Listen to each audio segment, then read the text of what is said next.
Okay na tayo bagong task kaning sa Ayuga citations. Basically kani citation building or link building na siya, and citations ang tawag. Basically mura rin siya kuan ka na naghimo gay kag Facebook profile. So mo adto kag facebook.com, mo register gamit imong email, set up kag password, and then i-set up nimo imong profile pic, description about me nga na link kung sa ba. So the same thought rapod ang buhaton nimo ani, pero instead of a person, ang business profile ang imuhang buhaton. Okay, let's say for example kani free listing USA. Okay, so kuha nimo sa website. Of course every website has its own UI, user interface. Lain na sila pareha ng Facebook, x.com, Instagram, Threads, lain-lain sila uguan. Pero ang goal is the same raw, which is mag-sign up, mag set up og profile nga na rapod imo ring pambutangan og information. Okay, so pareha ni. So create tag, register ta nga mag-create tag listing. So register with email. By the way, ang email ani is kaning dili ni siya Gmail, na diri ang login nga page nga imo ni login ang dami email o password. Okay, so mo ni mo gamiton kung mag-register ka sa laing kaning website. Email, so kana username kana gamiton, Gmail King name, password as much as possible the same password itong pagkuanon aron dita magka-puliki register. Okay, ako sa i-open ang email. Okay, more likely na ni siya verification nga na. So na create tag account. Okay, create a tag account. So add password never tag. And as much as possible mangita ka og free listing. Kani nakita ka na may bayad uban. Ay free listing. If in case may encounter ka nga wala sila free, i-note lang diri niya skip. I-skip nimo niya, add lang note niya. All paid, no free listing.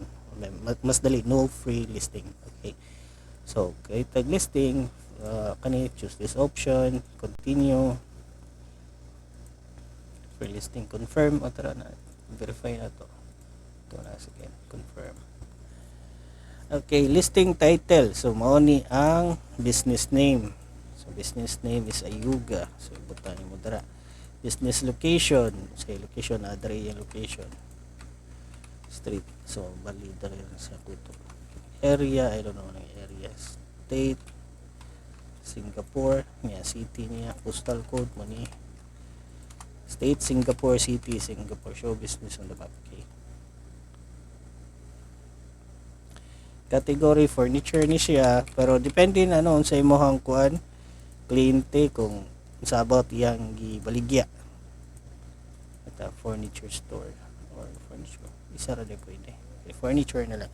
Contact info, phone number, so wala man tay phone number ani niya, online ra man siya, magbutbuot na lang taghimo. Pero kung provided ang phone number, mao punta dapat imong kuan. So i-check sa dako Ayuga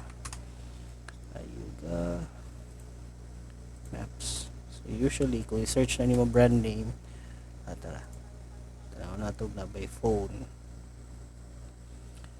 number, wala, no phone number, wala po yung phone number.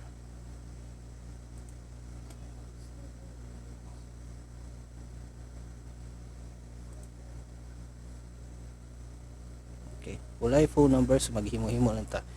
Fake phone number generator. Okay, nga atong pilion is Singapore. Okay, Singapore man siya generate. Okay, copy lang ta bisag asa ni, balik ta sa listing, phone number, website, of course ang say website ani niya kadi palibutan na to, business email. So mailhan nimo kung optional ra siya or required, kay naaning asterisk mo ni nagkuan nga dapat butangan nimo. So kay man tay WhatsApp number, what ay business email, ito lang na skip. Business hours, 24 hours na siya, so i-click nimo tanan pwede ra na nimo i-as is na yung kuan unsay number niya dra. Pero if in case gali sa lain nga kliyente, kung nag-work ka sa lain kliyente o niya nagkuan ka ning citations, kung na naka-indicate diri unsay lahang working hours, so mao pud to imong ibutan diri sa tab nimo. Business description, so natin mga business descriptions diri 1 to 5, mamili lang kanin nila. Listing tags, furniture. Okay, I agree to terms. Next step. Uy, alright. Nag-error ko siya. So, if ever mag-encounter ka ani, i-note lang nimo. Skip nimo, tapos note. Site not working. Site no longer active. Ikuha nimo status, site not working. Error during sign up. Okay, so proceed ka sa uban. Kanina na siya error kani. Proven expert. So, di na ako tiwason, pero ang idea is mag-sign up ka, i-set up nimong profile. Kung kinahanglan kag picture niya, i-visit lang ang website or naapod ni Dario kayang logo. Usually logo ra may kinahanglan, pero kung if in case nangita sila mas dako gali, visit ka sa website nga screenshot nimong website, kung window shift S na butan mo na niya man ibutan mo sa paint. Okay, saan naman? Okay, butan mo sa paint. Okay, save na dayon nimo. Save as Yuga. Okay, mao na dayon na, pwede na dayon na nimo ikuan. Pwede na dayon na nimo i-upload dito. So, mura na kag-create og Facebook profile. You know? So, prayan ng Facebook profile na kay click nimo sa imong profile, mangita ka pagi.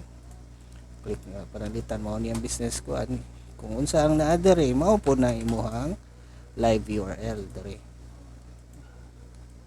Okay? So, imong i-note unsa na email, username ug password mong gigamit, i-note ang live URL. The same ani imong gibuhat sa ni web 2.0 posting, ikuha imong email, username, password, nga status, nga live post. Nga na ra pod. Create kag account, set up the profile, and then make sure as much as possible, make sure na add dito ang link or URL sa website. Usually kung nakay profile, maka-add man kag link. Pero kung wala, okay ra as long as na ang business information. Okay, so kung naka questions, i-chat na ako.